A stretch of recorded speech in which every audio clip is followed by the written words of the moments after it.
todos os ciclistas estão unidos para chamar a atenção, para despertar as autoridades também para esse assunto, para conscientizar os motoristas, para também desenvolver uma campanha educativa. E aqui eu passo para o colega. Agradecemos aqui, bem lembrada, a PRF, muito obrigado. Salva de palmas, pessoal da Polícia Rodoviária Federal. Mais forte, gente, eles foram muito bacanas com a gente. A Guarda Municipal também. Aí a gente agradece também a Prefeitura. A vocês, motoristas, é rápido, nós já estamos seguindo. Nosso agradecimento. E a cada um dos ciclistas aqui, uma salva calorosa de palmas pelo comparecimento e participação.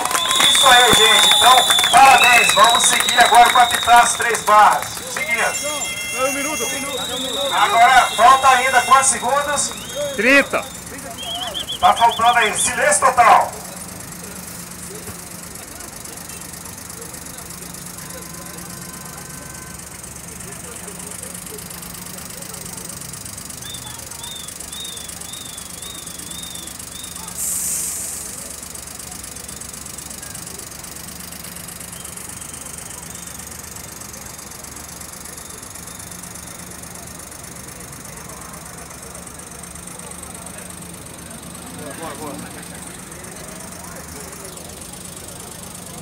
Ok? Vamos tentar para...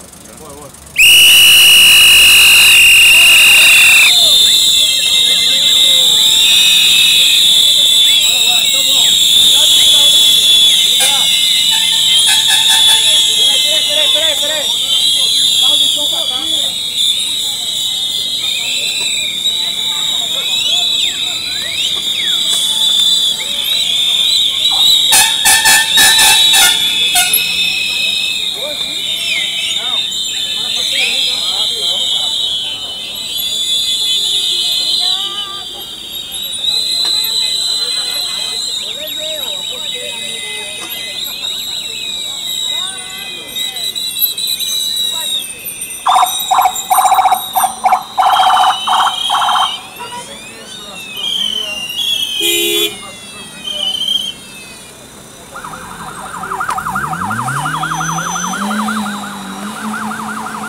Que é isso, irmão? Vai lá!